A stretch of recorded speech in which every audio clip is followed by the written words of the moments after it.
Hello everyone. Welcome to Switchraft Fingerboard Podcast, a Fingerboard Podcast, a Fingerboard Podcast, a Fingerboard Podcast. Hello, everyone. Welcome to another episode of the Switchcraft Fingerboard Podcast.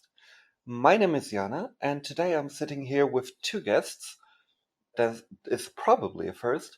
So let's say hello to my fellow podcasters, Olli Hello. and Tom from Popdex. Hey, Anna. So you two started the podcast a short while ago. Let's start maybe with that, and then we get into who you are behind the podcast and what your history in fingerboarding is and stuff like that. Mhm. So let's get the podcast questions out of the way. Why did you start the podcast? Olli, do you want to start? Yeah, should I? Cool. Cool. So Tom and me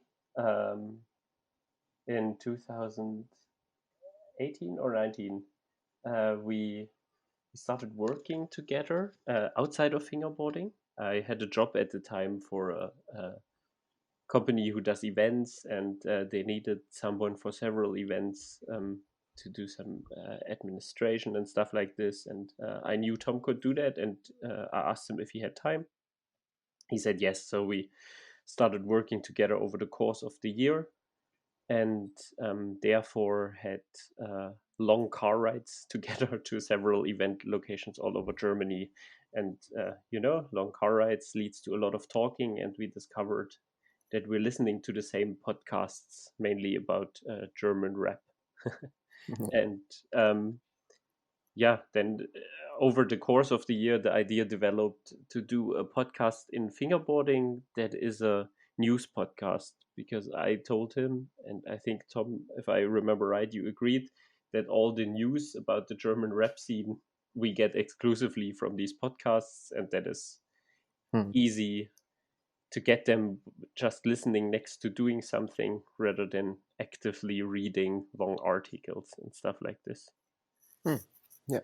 And therefore we wanted to do the same in fingerboarding on an international level, mainly for the target audience of OG fingerboarders, like people who were very active in the scene but now have grown up lives with full-time jobs and not that much time anymore. The idea was to give them a platform that they can listen on their way to work or on the way home or whatever while running, and therefore stay up to date with the scene and feel a bit more connected. I hope I described it right, Tom. Yeah, there's nothing more to add for me there. I mean, As a listener, it sounds about right, I would say. Okay. So were you listening to other fingerboard podcasts at the time? maybe I start here. Yeah. I didn't really. I listened here and there, but not really regularly. Mhm. And yeah, for me it was like we talked about doing something concerning fingerboarding together again when we spent that time at the events there. And then mainly Olli came up with the idea, let's maybe do a podcast because we both listen and like almost the same ones, and as he told you. Yeah, and then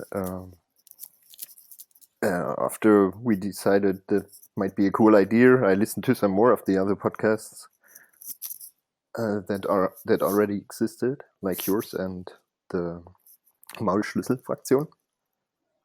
Did you also listen to the very old fingerboard podcast that used to exist before I started? Yeah, I've realized there's one also called the Fingerboard Podcast, I think. Yeah, that's the one, but I Yeah. don't think they have been active in years. That's what I've also noticed, yeah. Exactly.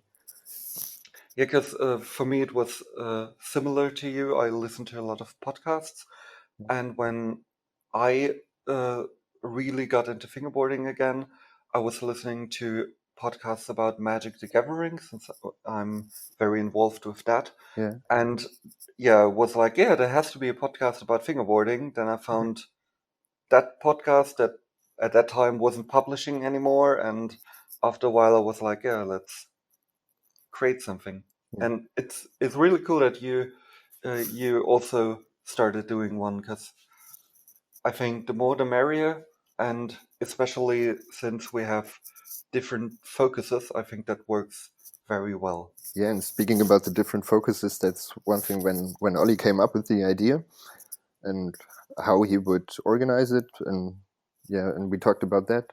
I was listening to some more episodes of your podcast, for example, and figured right away that it's quite a different concept, I'd say, and Yeah, that because there should be no differences. no overlap. No overlap. Yeah, that's what I Yeah, was wanting to say. Thanks. yeah, because even back when I did it with Julian and we did like talking head pieces about news, Mhm. we still did it more in a like editorial way. We didn't really discuss the news as just news. We talked like half an hour about something that happened and shared our thoughts. And you guys do strictly news with the interview sections, which I really enjoy a lot. Those help break up the podcast quite good, I think. Thanks a lot. So, have you had problems reaching out to people? Like, how is that for you? Is it easy since you're both like known in the scene and the podcast is also Hmm. quite widely spread by now, or do you run into like empty responses from time to time and don't hear anything back from people? Yeah, I think Olli should answer that because he does all of that alone right now. Yeah. So yeah, you should answer it for sure. It's difficult. It's difficult. Mainly when we contact people. I should start differently. I explained a little bit how our schedule is. We want to release a podcast every 2 weeks. As you see by now, it didn't quite work that way, but we're still aiming for that, to release one episode every 2 weeks. And the schedule is that we have 1 week completely off where Tom does his thing and I do my thing. And then in the week of the recording, we have an editorial meeting on Monday where we discuss which topics we want. Then right after that, I'll reach out to all the people involved. And then we record on Friday and we ideally publish on Sunday. That's the schedule. It's a really tight schedule. Therefore, when we contact people, we get super positive responses like, oh yeah, I heard your podcast, I love it, I would love to be involved, all that. But then a lot of people have a problem with the deadline, and some people are really open about it, say like, sorry, I can't do that, and it's easy because then we say, don't worry, we can have the interview in the following episode. Then we just say something like we did last episode. We discuss a news topic and say, unfortunately, that person didn't have time to send us the answers yet. They will be in the next episode, like with Maple Wheels as an example. So that works out really well. But some people say, yeah, it's a great idea, and they will send something, and then they just don't get back to us at all. I'll send them reminders like, hey, don't worry if you can't do it this episode, we can do it next episode, stuff like this. But we had people, and not just one person, who then just stopped getting back to us, and I don't know why. Yeah, I feared something like that would happen quite a lot. Yeah. Because I think when you rely on other people that aren't like involved in the project themselves, it's easy for them to like disconnect themselves from that and be like, I'll get to it when I get to it, or then they feel bad that they haven't gotten around to it. And Mhm. yeah, so I can understand that happens quite a lot and leads to a lot of on the fly decision making for you probably. Yeah. But I think so far it worked out really well. Our aim is really to get for everyone a word in that we are discussing, because I think especially when you talk about someone publicly, I think the other Mm, party always should get a word in. But yeah. yeah, if it's not happening, then it's not happening. It's definitely we give the chance to the people to say whatever they want to say, and if it's not happening, then it's not happening. And if it's then a difficult topic, then we don't need to discuss it. That's it. We never said that we would have completely all the fingerboard news in the world in our podcast. Yeah. As nice as that would be, but it's unrealistic. Yeah. Yeah. You talked about your structure of the podcast. Who did come up with that? Was that like a collaborative decision? And how did you end up with the concept of having people talk back to the topics you're discussing? Maybe the first part of the question I can answer. Yeah. Yeah, mainly Olli came up with all of the organizing and managing ideas, I'd say. He always told me, and I checked it back, and maybe I had here and there I did some changes or supposed some changes. But yeah, most of the schedule and organizing is really Olli's ideas, I'd say. I think Tom gives me too much credit. But Okay. I think it's just my nature. I don't wanna. When you go to someone, however motivated that person is, and you go and say like, let's do something, and then you both say, yeah, this is where it ends. At least Yeah. that is my experience. Yeah, one has to take the lead and Yeah. go forward. So yeah, it was not really taking the lead, but it was. I sent Tom. I said, yeah, let's do the podcast, and this is how I imagined it to be. So Yeah. that was our base to work on, and I think, yes, Tom, we amended it. So we amended it, Tom and me. That's why I'm saying he gives me too much credit. Yeah, It but the point is, when we first thought about it, your first ideas were always already have been quite perfect, I'd say. So I didn't have too much to change, and yeah. Okay, thank you. So Now, that's my yeah. now I'm happy it's not a video, so you don't see me blush.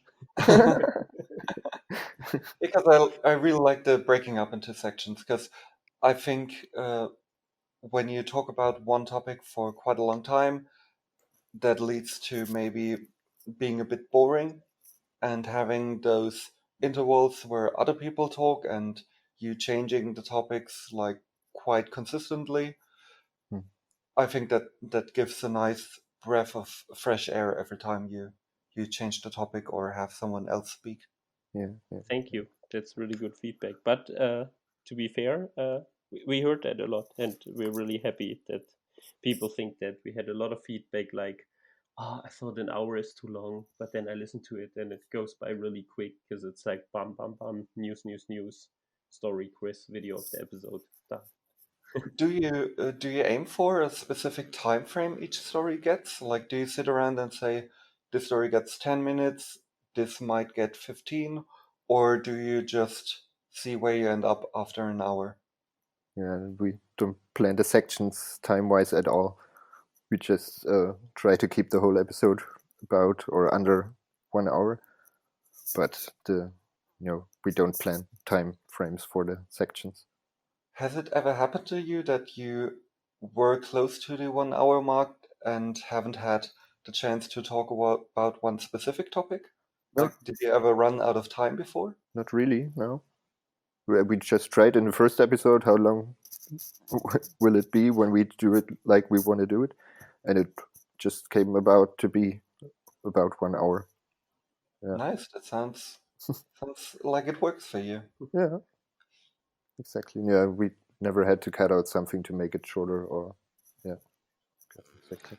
Has there ever been weeks so far where you felt like there aren't enough news to cover, or do you fear to run out of news at some point? Olli? Constantly.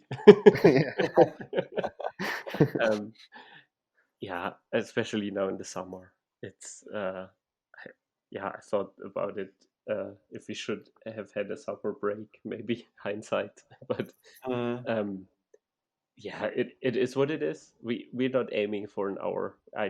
Tom and me, we just agreed that the podcast shouldn't be much longer than an hour because it gets too long. Exactly. And when there's no news, then there's no news. Then we bring out a half an hour episode. That's also cool. And then next week we maybe have an hour 15 minutes because there's more news. Yeah, I feel like the past few weeks there's been a lot of things happening, and like a lot of videos came out basically at the same time, Mhm. and now it kind of slowed down. And I think, like I said, everyone is on summer break, and Yeah, exactly. yeah, especially people with kids or people who just want to do something else than fingerboarding for a while, and yeah. Yeah, we noticed that too. Yeah, for sure. Yeah, so I think that covers the first part about the podcast, unless you have anything you want to say about your podcast before we jump into your backgrounds. Do you want to mention something? Ollie? I really don't know anything. Okay, then let's Yeah. just jump straight in. So I think a lot of people, especially from the younger generation, like you said, you aim to mainly towards the OGs who probably know you both, but for people who haven't been around that long or have taken a break like I had, Mhm. what would you say? Who are you? Like, who are you behind the podcast? If you might give like a short introduction about yourselves each. Yeah, sure. You want to start, Ollie? I can. Okay. Okay. I'm Olli. I'm also known in the scene as the Fingerboard Hooligan, a nickname given to me by Martin Ehrenberger, the founder of Black River. And yeah, I'm a Black River and Berlinwood and Werktags team rider. And fingerboarding since around 2000, and I think actively in the scene since 2009, 2010. And yeah, if I need to introduce myself, I think I was more a behind the scene guys. So I think a lot of people know me, but not for my great fingerboarding skills. That's so humble. And what about you, Tom? Yeah, my name's Tom Pimmeshofer. I'm the owner of Poptex Fingerboards. I started fingerboarding some years before. I don't remember exactly, but some years before the 2000. And yeah, I think around 2000 I already got the first connections into the scene via the forum. And then, yeah, still doing fingerboards and yeah, what else to mention? I don't know.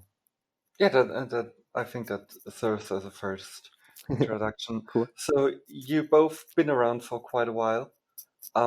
So do you remember how you each got into fingerboarding? Like, where did you see fingerboards for the first time, and when was the moment that it clicked that you can actually do tricks on a fingerboard? Because I asked that questions to a lot of the American guests I had so far, and I think the German answer to that varies quite a bit. Yeah. Let's see if I'm right. Maybe I start. Yeah. Okay. It was for sure in school. Let's say about 1998, maybe. Yeah, should be all right.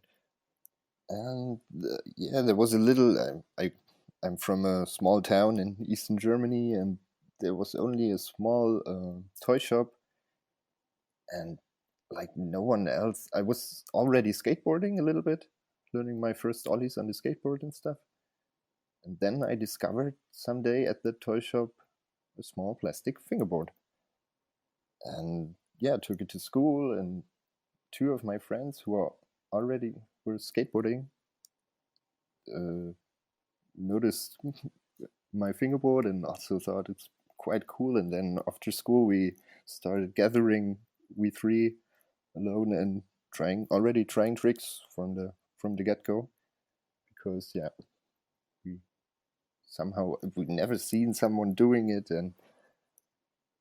but we still just tried to do some ollies and stuff on it. Yeah, of course at first we pulled it back really really hard to Yeah, do ollies sure. and stuff.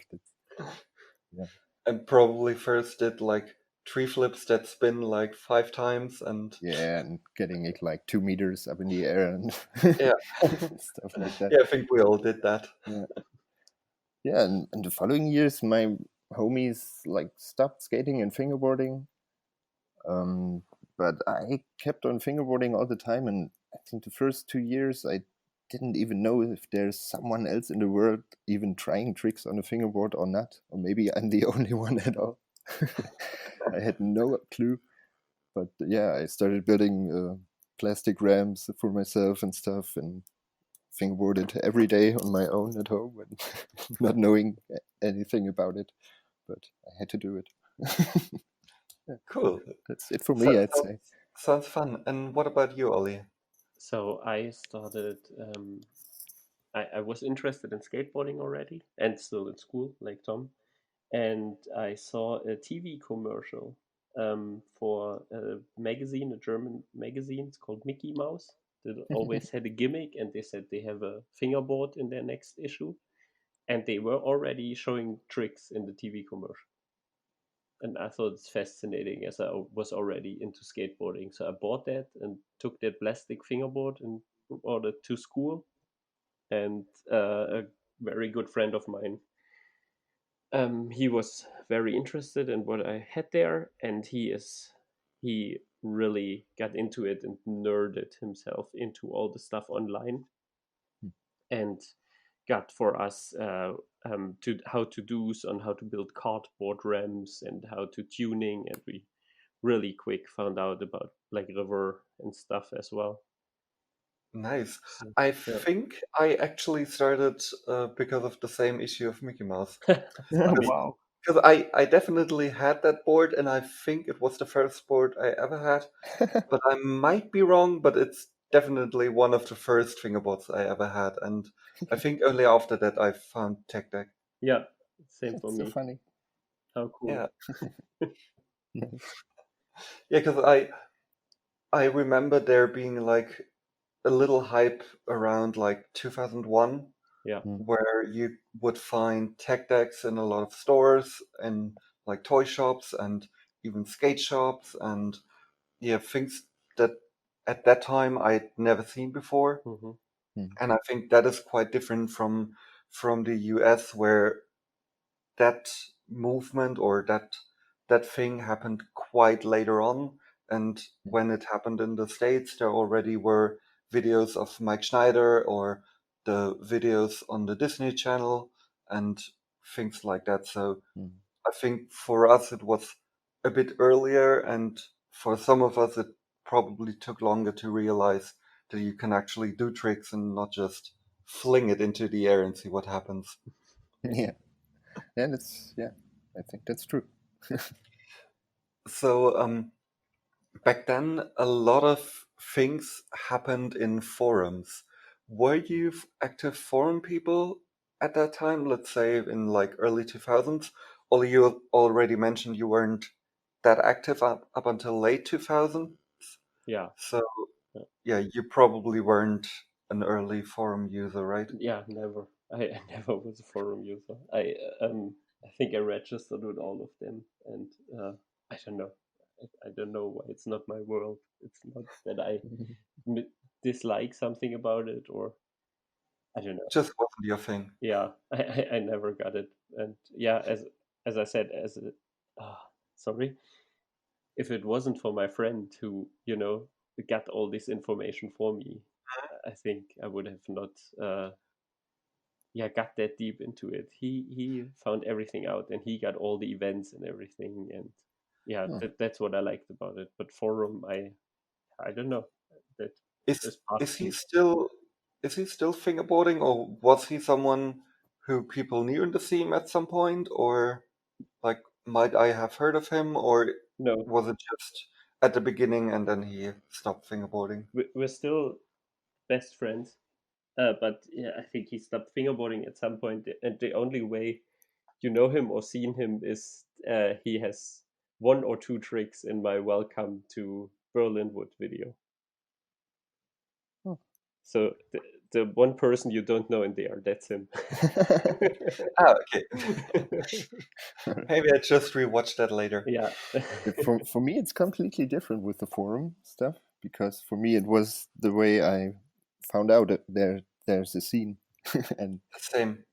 that there's a scene at all. Yeah, I didn't know before, and one day I did a visit to Dresden, which is a way bigger city in Eastern Germany where I live now, and I discovered the forum online and was asking if someone there knows someone from Dresden who I can meet to fingerboard. And they all immediately said, "Yeah, isn't Tim Teichert from Dresden?" And yeah, Tim Teichert is someone you maybe or you should know. He's an OG fingerboarder. And yeah, everybody from the forum knew him already and told me, "Yeah, you can meet Tim Teichert there. He's from Dresden." And that's what I did.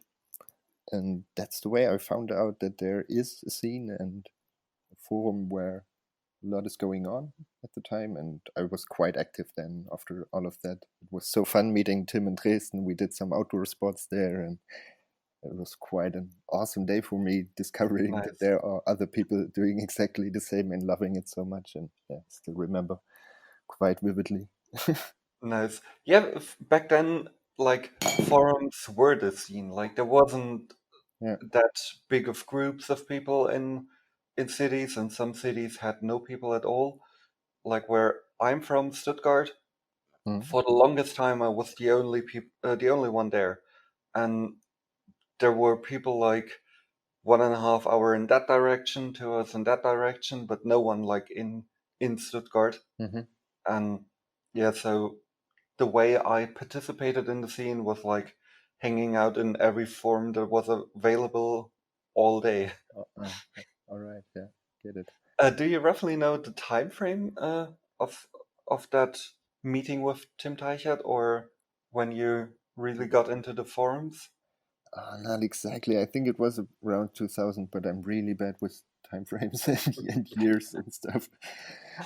So it must be that we must have seen each other's names back then quite a lot, because I think I started getting active in like 2001, Uh-huh. but I might be wrong. Yeah, the forum was also the reason I started making fingerboards. Yeah, maybe not. I did my first fingerboard before, but then I posted it in the forum, and then there was so many reactions and people wanting boards from me that I decided I should do more. Did you have a Berlin wood before that? Like, have you already had access to a wooden fingerboard, or was it like you wanted access to a wooden fingerboard and that's why you made it yourself? It's quite a funny story with me. First of all, maybe I have to say that I love Berlin wood and I love Timo Lieben, and we are really good. I think everyone does. I haven't met a single person who met Timo who doesn't love him. Yeah, I feel like we're pretty good friends, and yeah. But for me, it was like I owned the plastic boards for many years, but after meeting Tim and all the people, it became quite clear I need a wooden board, and there were only when I started, there were only Berlin woods at first. There Yeah, was same. no other one to get, and there was only that small site you had to find where you can maybe order them, and couldn't really decide which color you get and stuff. Yeah, I was really looking forward getting mine, and one day I did, and yeah, I was hoping so much that everything would improve from now on, my tricks and stuff and style, and it would be easier for sure. But I guess I was a little unlucky to get a shape which just didn't fit me or my style or my whatever, and I just couldn't write better than on my plastic board for quite a long time. I just Ugh. yeah. Maybe, yeah, it was a different shape. I tried other Berlin woods from that time and they worked for me, so maybe I just was unlucky with the shape or something. I don't think I heard that there were different shapes back then. I thought it was all Yeah, maybe something went wrong with that one, or I don't know. yeah, all the basically no concave and like Yeah, how do you say it? Same nose and same tail, symmetrical. Yeah, yeah, exactly. yeah. That I a couple days ago I framed mine Mhm. my old 26mm Berlin wood from that time. Okay, cool. Yeah, I've seen your framing stuff. Yeah. Looks cool. Yeah. So, what about you, Ollie? When did you get your first wooden fingerboard? Pretty much in the beginning. After I had that Mickey Mouse board, we went straight to Tech Deck, which were available, as you said, in a lot of skate shops at the time. So we went to the nearest city to get one there. And then, yeah, we found out about everything that's happening in the scene, and we ordered online from Berlin Wood, a wooden fingerboard each, my friend and me, from Timo. Oh. And mine didn't arrive. Oh, So Oh, I emailed him after a while, and he, of course, was so nice to send me a replacement with a lot of extra stuff as a apology. yeah. He also sent me a replacement once because I received one where back then, I don't know if you remember, the trucks had like where the kingpin was, they stuck out on the base plate. Mhm. So on the board there had to be like an extra a hole. small hole Yeah. drilled, Yeah. or like not drilled all the way, and that one was missing on the first Berlin wood fishtail that I got. Okay, Don't know if you remember those boards. I do. I got some still. Yeah, same. Yeah, and so the first one that I received didn't have that hole, and so I couldn't fit trucks on there. Hmm. And I was basically just asking, hey, what do I need to do to get that hole, or can I send it back to you? And he just sent me a new one and was very apologetic, and even explained me on top how to fix it myself. And so I basically had two boards after that. Okay, Oh, cool. He was quite helpful in that time, and cool. quite nice. And Yeah. But I think I got to add some more to my story. yeah, sure, go. Didn't want to cut you off. Yeah, it's all good, all good. I think I remember where I stopped because I wasn't really satisfied with my first Berlin wood. Mhm. At the time, I didn't find anything else to order, so it was the only wooden board you can get. So I figured maybe I have to do my own shape and stuff. And then I tried to organize some wood and made my first self-made boards, which took me quite a while to figure out how to do it. And in this time, Flucky started doing these short wood boards back in the days. And I decided, yeah, let's try this. Maybe I can do better on this shape. And it was before I had my first self-made ones done. And then I got the short wood, and that one was actually pretty awesome.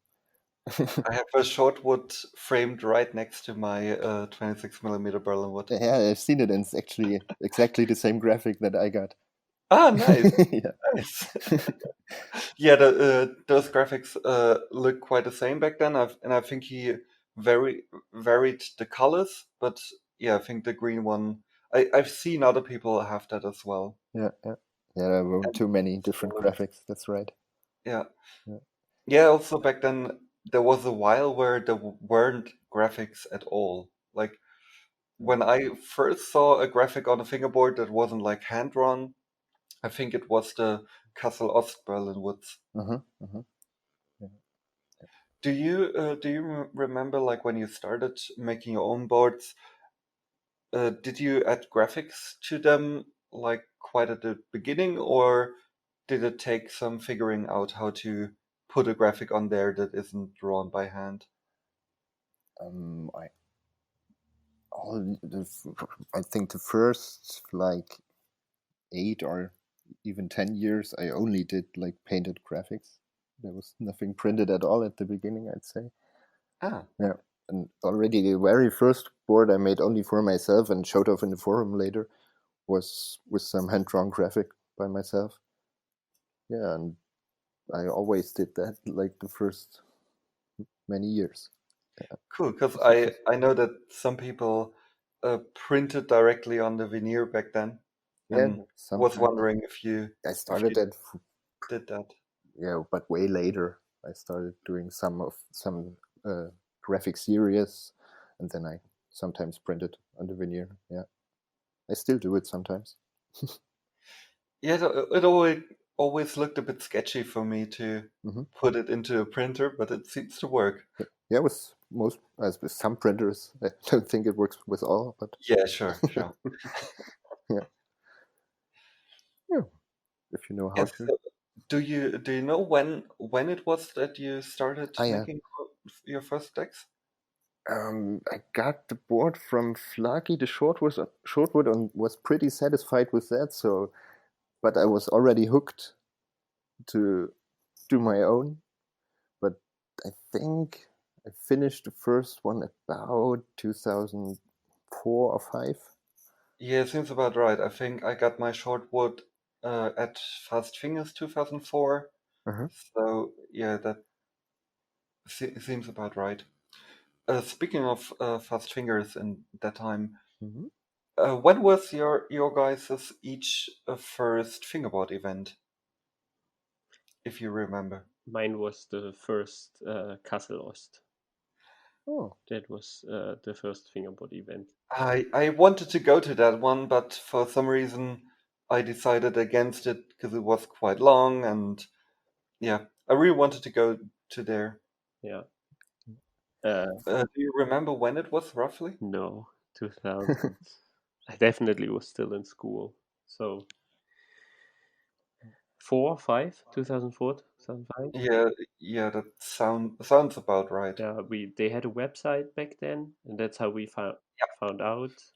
Again, I went with my best friend, and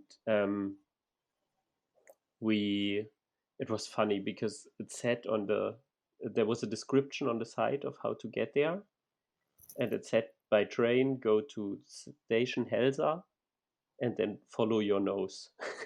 Said on okay. the website. And Wow. um, they said the event location is Helsa am Hütt. So we got out the station and then we asked people. We started asking people. We're like, can you tell us where Helsa am Hütt is?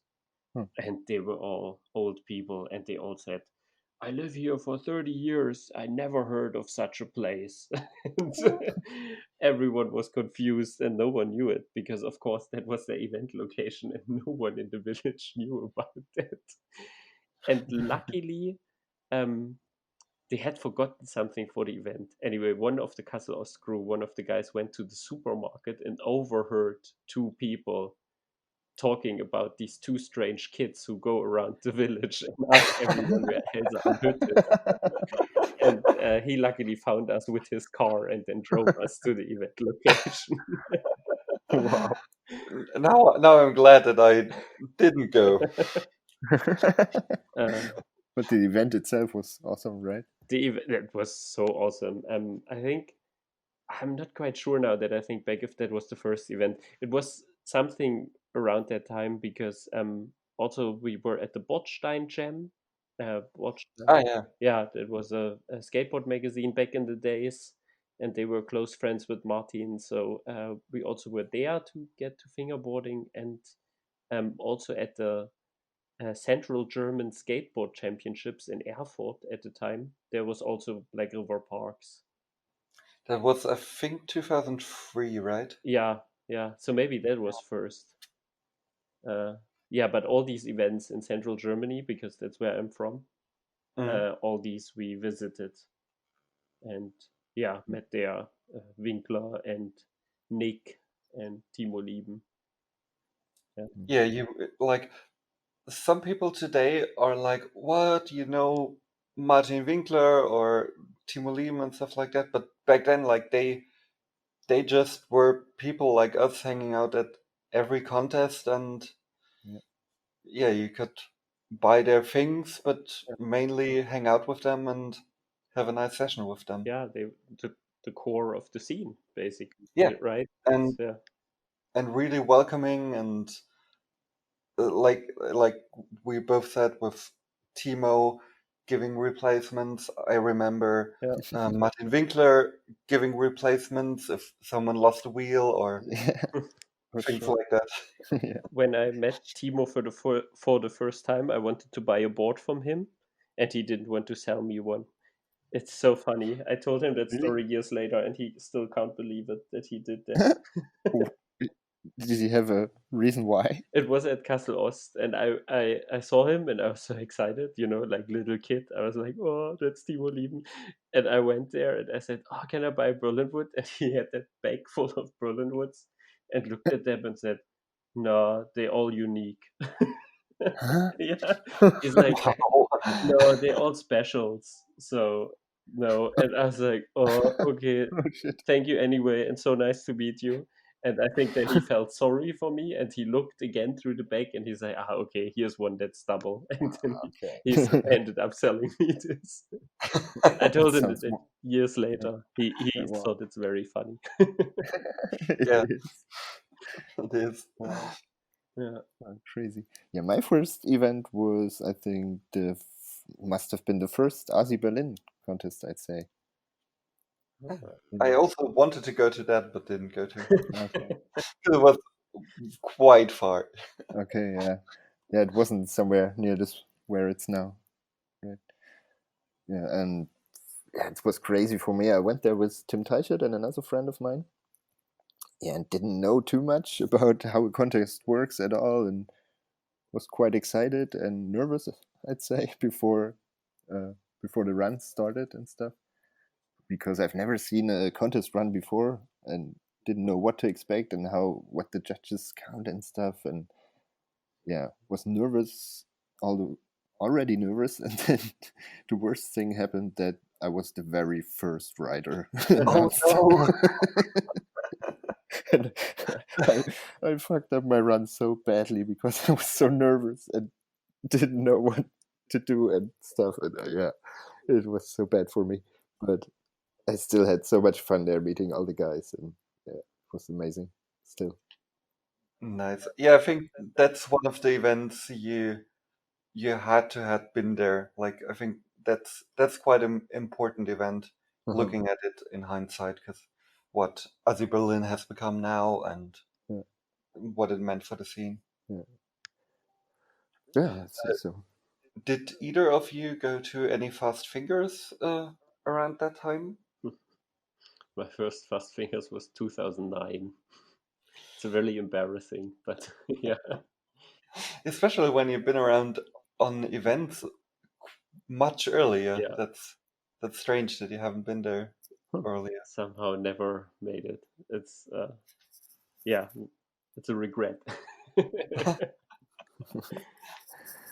Yeah, I'm a little sorry I didn't look it up, and I'd really have to look it up which number it was and which year was my first one. But I think it wasn't long after the Aussie Berlin contest that I visited Fast Fingers. It was in a very old building they had, and yeah. Yeah, I only have known that building up until the one last year. Oh, okay. I think I went to four, Uh-huh. yeah, to four Fast Fingers, and they were all in that building. Yeah. Okay. Oh, Were you at the year where Galileo was there? I think so. Yeah, I think so. Uh, Yeah. at that time, I even brought some ramps with me for the first time, Okay. because I was building ramps back then. But Hmm. yeah, And the Fast Fingers I went to, I brought some pop decks with me as well, and talked about with some guys in the forum before. Mhm. But I didn't expect to sell all of them within minutes, I'd say. It was crazy back then. Yeah. Yeah, I think back then, since there were so few decks and like so few like well-made decks, Hmm. everyone jumped on every new reliable deck maker. Like Yeah. when Shortwood came out, and people were like, "Hey, they are on the same quality level as Berlin Woods." Mhm. Like everyone had to have a Shortwood, and Yeah. yeah, Yeah. that was the first time I saw another company besides Berlin would get to like a little bigger level as far as boards go. Yeah, that's true. Did you back then like, get in touch with other people who made decks? Because I think Peter from Preet started not long after that, and there was Mm. also Philly doing decks. Yeah. But those are probably the only ones I can remember right now. Did you have like conversations with them on how to make molds, what wood to use, or do you just do trial and error?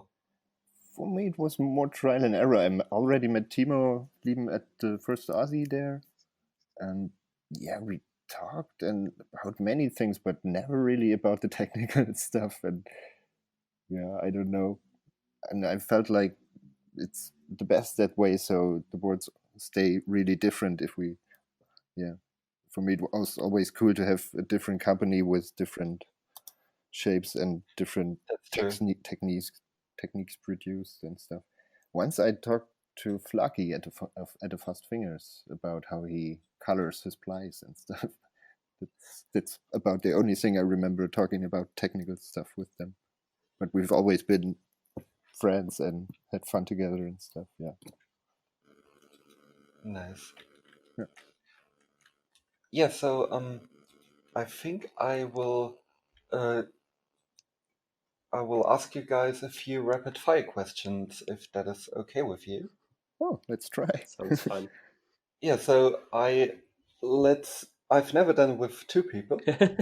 So let's just say I asked a question and you each get like a few seconds to answer, and then I go to the next one. So maybe we'll say Ollie goes always first and Tom always second. So you know, But then I you always guys have will more know. time to think about. That's not so rapid for me. Then I mean, if you want to, you can also do alternating. But maybe that's more fair. okay, let's do that. Okay. So first question: what's your favorite wheels? Winkler wheels. Winkler wheels. Favorite deck or shape? A Berlin wood, extra wide, low shape. I have to say pop deck. I only write pop decks. Yes, that's about right. Favorite trick on obstacle? Ah, For me, kickflip maybe nose like grind. fuck. I wanted to say the same. It's my go-to trick. Yeah. And favorite trick on flat? Switch impossible. Frontside big spins. Oh, nice tricks. What's your favorite song right now?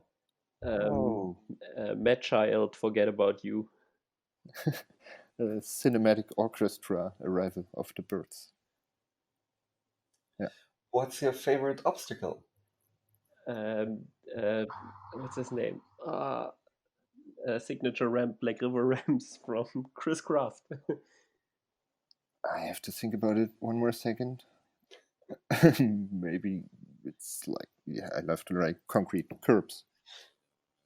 Yeah, that counts as an obstacle. Right. Do you prefer indoor or outdoor? Outdoor. Video-wise, outdoor, but writing-wise, myself, indoor. Oh, I thought that question was about life. No, it was about fingerboarding. Ah, okay. That's the topic here, Olli. Fingerboarding. Missed it. What do you do for a living, if you don't mind that asking? Nothing. Fingerboarding. Okay. Fingerboards. What's your Instagram names? I don't Pop know. decks official.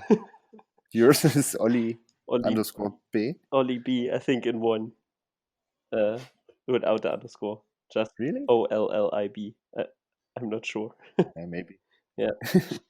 Do you prefer concrete or wood for fingerboarding? Concrete. I think so too, yeah. Concrete. Switch or regular? Regular. Yeah, for regular. sure. Hobbies outside fingerboarding? Whew. Football.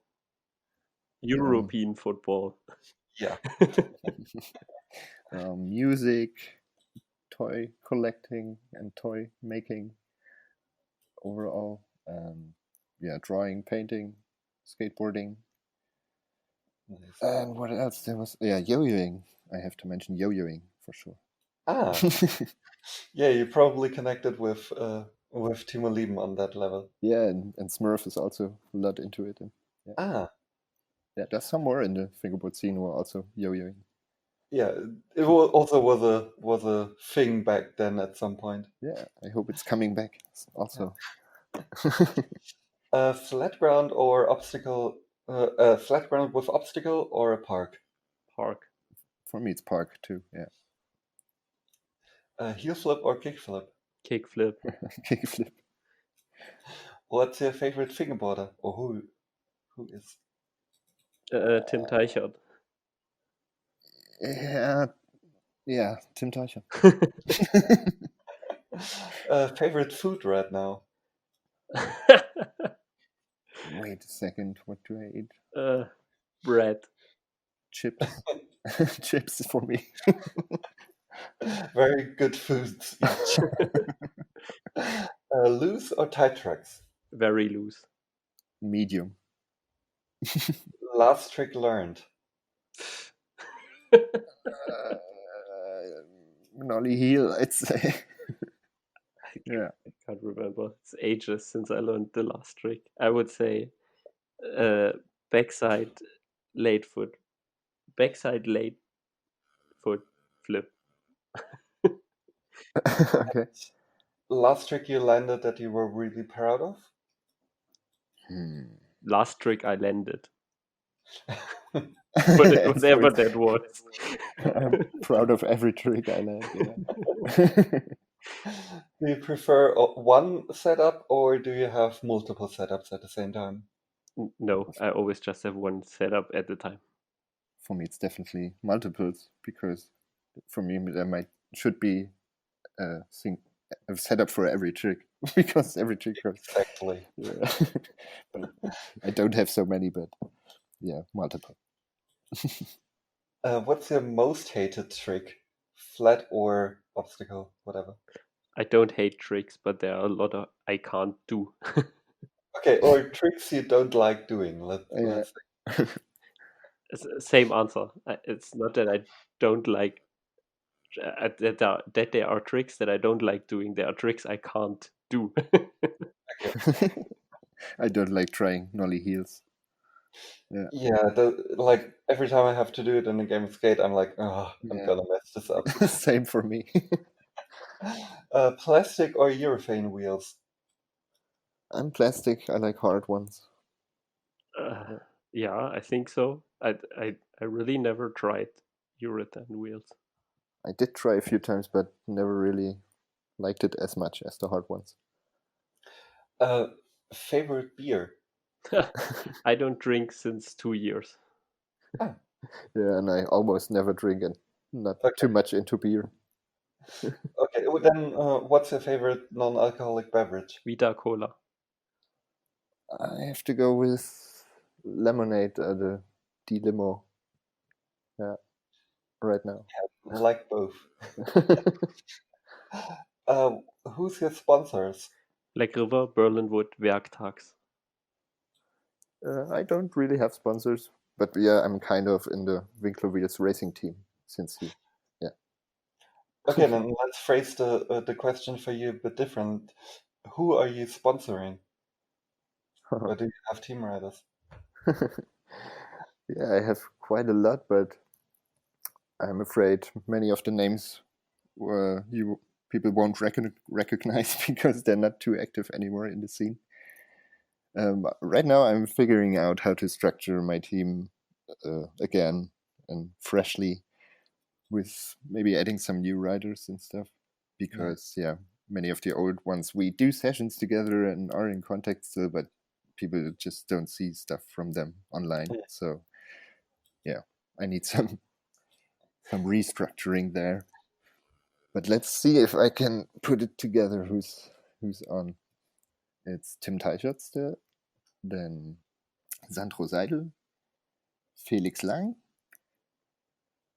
Toni Kuckler, then Marcel Zickler, aka Wille, for sure. Does he still ride? Because I remember his name from way back in the day. Yeah. He won the best trick contest at Fast Fingers once and stuff. That's when he got quite a bit of fame and stuff. Yeah, he does still ride. We don't see each other too often. He got father lately. He became a father. And doesn't have too much time for sessions. But when we do, we always film a little. And I've put out some clips of him lately. Cool. And yeah, he still loves it, and I'm gonna build a new spot for him soon and stuff. And I Nice. hope we can put out more footage of him, because to me he's one of the most stylish riders. Yeah. Yeah. So who else? David Prahl and Olli. Do you remember more of my team riders? Who did I forget? Mention Flo already? No, I didn't. Yeah, Florian Kuhle, exactly. Then who else? I think it might be most of them. I hope I didn't forget. Maybe there've been a few names that people recognize or might look up. Yeah, I hope so. Sandro Seidel and Felix Lang, they are back and putting out Yeah. many videos. And Yeah, I've definitely seen videos from them. yeah, Sandro also took part in the Battle of the Gram and stuff. Yeah. Who are your dream sponsors? Or for you, Ollie, it probably already happened. Yeah, these are my dream sponsors. I wouldn't mind being in the Winkler Wheels team, but no, I'm really happy with the situation. For me, it's hard to say. At the beginning, I was dreaming about having a board sponsor, but yeah, that's what I don't need anymore. Yeah. So I'm quite fine with sponsoring. Okay. What's the account on Instagram that you like following the most, or that you like seeing new content of the most? I'd say right now, for me, it's Sandro Seidel, because I'm so happy he's back putting out content. Yeah, Sandro Seidel FB. I say Stolli. Oh yeah. Oh, Stolli, I forgot Stolli. He's in the Poptext team One of too. your team riders. I forgot to mention him, right? Yeah. Tobias Stoll, for sure. Oh man, Really? how could I forget him? He's the most active, I'd say, out of all of them. Yes, I actually seen him 2 days ago at the store. Yeah, he's been in Berlin, right? Yeah. I've been visiting him lately in Leipzig too. Yeah, Ah. I'm so sorry I forgot to mention him. But it's hard to mention one because so many people in the fingerboard scene are our friends, and I think to see something new from them, if it's fingerboard related or not, always makes me happy. Any of them. Yeah, that's a good answer. Yeah. Yeah, I think after a while it all becomes like one big group of friends, and even if we don't speak to each other most of the time, like when we see each other on events, like most people are friendly with each other, and yeah. Go to an event if you have the chance. Yeah, do it. So last question, what's your favorite overall company? Black River. Yeah, I'd say Black River too. They did so much for the scene and stuff. Yeah. They definitely did, and I'm really looking forward to interviewing Martin soon, so you can look forward to that hopefully in 2 weeks. Yeah, let's see if I can make that happen up until then. Fingers Yeah, cool. crossed. Yeah. Wish you luck. Yeah, for sure. Yeah, so I would wrap it up here. So thank you so much for taking the time. It was a blast talking to you, and I really hope I will listen to many more episodes of your podcast in the future. Oh, Big thanks to you, thank Jana. you.